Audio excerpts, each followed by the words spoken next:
뭐? 최은희가 실종되었다고? 내 즉시 홍콩으로 출발하리다. 1978년 유난히 영화광이었던 북한의 두 번째 독재자 김정일이 벌인 영화 같은 납치 사건. 대한민국 영화계의 배우와 감독이 차례로 사라져버린 충격적 이야기. 지금 시작합니다.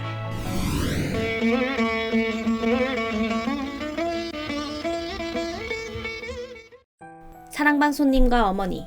오키라는 6살 아이의 시점으로 표현되어 우리에게 친숙해 지금까지 회자되는 영화이죠. 1960년대에 활동하던 배우 최은희와 감독 신상옥을 대표하는 걸작 중의 하나이기도 합니다. 1926년 경기도 광주에서 태어난 최은희.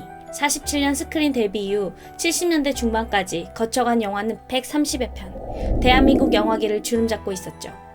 최은희는 마찬가지로 영화계에서 활약 중이던 신상옥과 1950년대 한국 전쟁 시기부터 70년대까지 부부이자 배우와 감독으로 활동하고 있었습니다. 한편 북한에서는 70년대가 되며 김정일이 후계자가 되어 세력을 확장하던 시기였죠. 남조선 것들이 영화 하나는 잘 만든단 말이야. 어릴 때부터 영화에 유독 관심이 많았던 김정일. 한국 영화는 물론 세계 각국의 영화 비디오를 구해 시청하기도 하며 영화 산업을 키우고 싶어 합니다. 당시 천편일률적이고 기술력과 연기력 모두 부족한 북한 영화는 한마디로 성에 차지 않았던 것이죠. 영화를 이용해 김씨 체제를 홍보하고 유지하는 데도 이용하고도 싶었지만 뜻대로 되지 않던 그때 그에게 한 아이디어가 떠올랐죠. 그래, 남조선에서 유명한 배우와 연출가를 납치해와야겠어. 그리고 1978년 실행에 옮깁니다. 첫 번째 타겟은 김정일이 인상 깊게 보았던 영화 사랑방 손님과 어머니의 주인공 최은희였죠. 선생님께 홍콩 영화 양귀비의 주연을 맡기고 싶은데 홍콩 현지에 와서 상담을 하는 게 어떻겠습니까? 한 예술학교 교장으로 지내고 있던 최은희에게 솔깃한 제안이 들어옵니다. 홍콩에서 활동하는 북한 공작책 이상희. 김정일에게서 최은희를 납치하라는 지령을 받자 하수인들을 매수했죠. 그리고 한국으로 보내 가짜 초청장을 이용 그녀를 유인합니다. 북한에 보섭된 그녀의 동료 중국인 브로커 등을 동원한 술책. 최은희는 꿈에도 상상하지 못한 채 78년 1월 11일 홍콩행 비행기에 몸을 싣고 맙니다. 하지만 홍콩에서 그녀를 기다리는 것은 북한 공작원들이었죠. 납치. 어디로 가는지 모르게 끌려간 그녀는 배에 실리게 되고 누구 만날 사람이 있다고 했잖아요. 어디로 가는 건가요? 우리는 지금 장군님 품으로 가는 중입니다. 저항이 심하자 최은희는 강제로 마취 주사를 맞게 되고 기절했죠. 그렇게 8일이라는 시간이 흐른 후 도착한 곳은 바로 북한 남포항. 최 선생, 늘의 김정일입니다. 난쟁이 똥자루 가지 않소? 부두에서 기다리고 있던 한 남자가 반기며 악수를 청합니다. 그는 바로 김정일이었죠. 한순간에 가족을 포함한 인생의 모든 것을 송두리째 잃게 된 최은희. 과연 북한에서의 삶을 순순히 받아들일 수 있었을까요? 하지만 현실을 부정하고 북한 사상을 거부할수록 핍박이 기다리고 있었죠. 한편 남한에 있는 최은희의 실종 소식이 전해지자 전 남편이자 영화 인생의 동반자이기도 했던 감독 신상옥은 그녀를 찾기 위해 즉시 홍콩으로 향합니다. 그때 그의 뇌리에 스치는 한 사람이 있었죠. 동업자였지만 배우자가 북한과 관련이 있던 한 사람이었습니다. 최은희의 홍콩행에도 적극 관여했던 사람, 이상이었죠. 아무래도 은희가 북한으로 끌려간 것 같아. 하지만 몇 달 후 결국 최은희를 찾기 위해 동분서주하던 신상옥에게도 비극의 순간이 찾아왔습니다. 그도 역시 같은 방법으로 북한 측에 매수된 지인에게 속아 납치를 당하고 말죠. 모터보트에 실려 도착한 곳, 북한. 그런데 철저하게 베일에 쌓여있는 북한 사회 내에서 납북되어 왔을 것으로 예상했던 최은희의 생사조차 확인할 길이 없었습니다. 신상옥은 탈출을 감행했죠.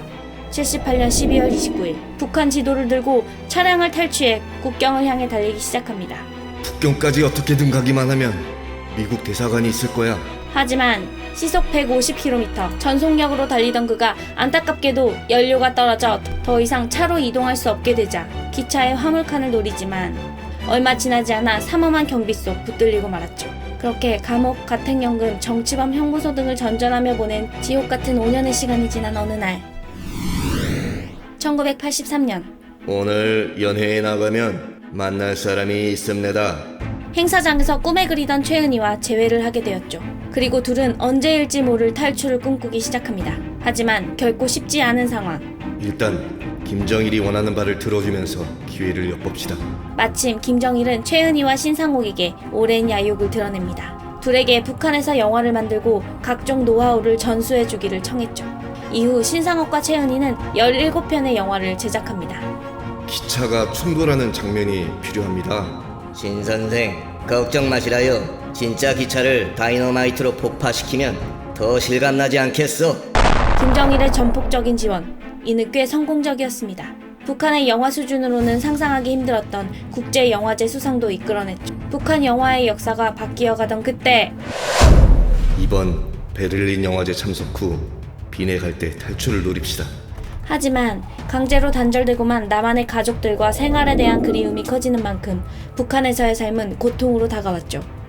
둘은 다시금 탈출을 기획합니다. 영화의 한 장면을 기획하듯 오랜 시간 꿈꾸며 철두철미하게 세운 계획은 성공적이었을까요? 8년 만의 탈출. 오스트리아 빈의 한 호텔에 머물던 순간 북한에서 나름 신뢰를 쌓는 데 집중했던 시간들을 뒤로 한 채 경호원의 시선을 피해 택시를 타고 도주하여 바로 미국 대사관에 진입합니다.